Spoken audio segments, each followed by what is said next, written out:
ನಮಸ್ತೆ ಎಲ್ಲರಿಗೂ. ನಾನಿವತ್ತು ಲಿಂಬೆಹಣ್ಣಿನ ಜ್ಯೂಸ್ ಮಾಡ್ತಾ ಇದ್ದೀನಿ. ಅದಕ್ಕೆ ನಾನು ಲಿಂಬೆಹಣ್ಣು, ಬೆಲ್ಲ ಮತ್ತು ಸ್ವಲ್ಪ ಉಪ್ಪು ತಗೊಳ್ತಾ ಇದ್ದೀನಿ. ಇದರಲ್ಲಿ ಏನು ಸ್ಪೆಷಲ್ ಅಂದರೆ, ನಾನು ಲಿಂಬೆಹಣ್ಣಿನ ಶರ್ಬತ್ತಿಗೆ ಬೆಲ್ಲ ಹಾಕ್ಕೊಳ್ತಾ ಇದ್ದೀನಿ. ಬೆಲ್ಲವನ್ನು ಪುಡಿ ಮಾಡಿಟ್ಕೊಂಡಿದ್ದೀನಿ. ಆಮೇಲೆ ಲಿಂಬೆ ಹಣ್ಣನ್ನು ಹಿಂಡಿಕೊಳ್ತಾ ಇದ್ದೀನಿ. ಚೆನ್ನಾಗಿ ರಸ ಹಿಂಡಿಕೊಳ್ಬೇಕು. ಇದು ತುಂಬಾ ಒಳ್ಳೆಯದು. ಈ ಸೆಕೆಗಾಲದಲ್ಲಿ ಎಲ್ಲ ತುಂಬಾ ಚೆನ್ನಾಗಾಗುತ್ತೆ. ಸಕ್ಕರೆಗಿಂತ ಬೆಲ್ಲ ಹಾಕಿ ಮಾಡಿದರೆ ತುಂಬಾ ಆರೋಗ್ಯಕ್ಕೆ ಒಳ್ಳೆಯದು, ರುಚಿಯು ಆಗಿರುತ್ತದೆ.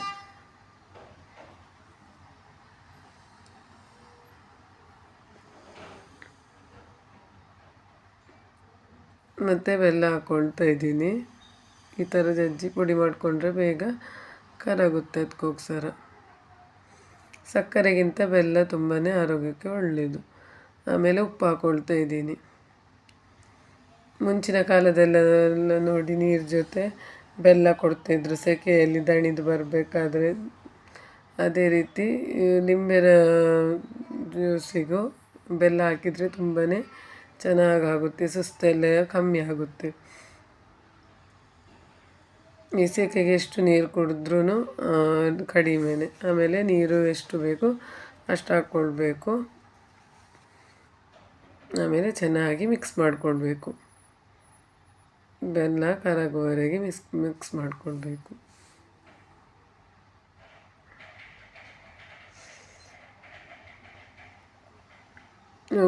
ಹೊರಗಡೆದು ಕೋಲ್ಡ್ ಡ್ರಿಂಕ್ಸ್ ಎಲ್ಲ ಕುಡಿಯೋದಕ್ಕಿಂತ ಈ ಥರ ಶರ್ಬತ್ತೆಲ್ಲ ಮಾಡಿಟ್ಟರೆ ಎಲ್ಲಿಗಾದರೂ ಹೊರಗಡೆ ಹೋಗಿ ಬರುವಾಗ ತುಂಬಾ ಚೆನ್ನಾಗಾಗುತ್ತೆ ಕುಡಿಲಿಕ್ಕೆ. ಆರೋಗ್ಯಕ್ಕೂ ಒಳ್ಳೆಯದು. ಲಿಂಬೆ ಹಣ್ಣಲ್ಲಿ ತುಂಬಾ ಹೆಲ್ತ್ ಬೆನಿಫಿಟ್ಟು ಇದೆ. ನೋಡಿ, ಈ ಥರ ಬಂದಿದೆ ನೋಡಿ, ಬೆಲ್ಲದ ಕಲರ್ ಈ ಥರ ಬಂದಿದೆ. ಬೆಲ್ಲದಿಂದ ಮಾಡಿದ ಶರ್ಬತ್ತು ಕುಡಿಲಿಕ್ಕೂ ತುಂಬ ಖುಷಿಯಾಗುತ್ತೆ. ತಂಪು ಸೆಕೆಗಾಲದಲ್ಲೆಲ್ಲ ತುಂಬಾ ಒಳ್ಳೆಯದು. ಇದೇ ರೀತಿ ನನ್ನ ಚಾನಲಿಗೆ ಸಪೋರ್ಟ್ ಮಾಡ್ತಾಯಿರಿ. ಲೈಕ್ ಮಾಡಿ, ಸಬ್ಸ್ಕ್ರೈಬ್ ಮಾಡಿ. ಒಳ್ಳೊಳ್ಳೆ ರೆಸಿಪಿಯೊಂದಿಗೆ ಬರ್ತೀನಿ. ನೀವು ಕೂಡ ಇದೇ ರೀತಿ ಬೆಲ್ಲದ ಶರ್ಬತ್ ಟ್ರೈ ಮಾಡಿ ಒಂದು ಸಲ.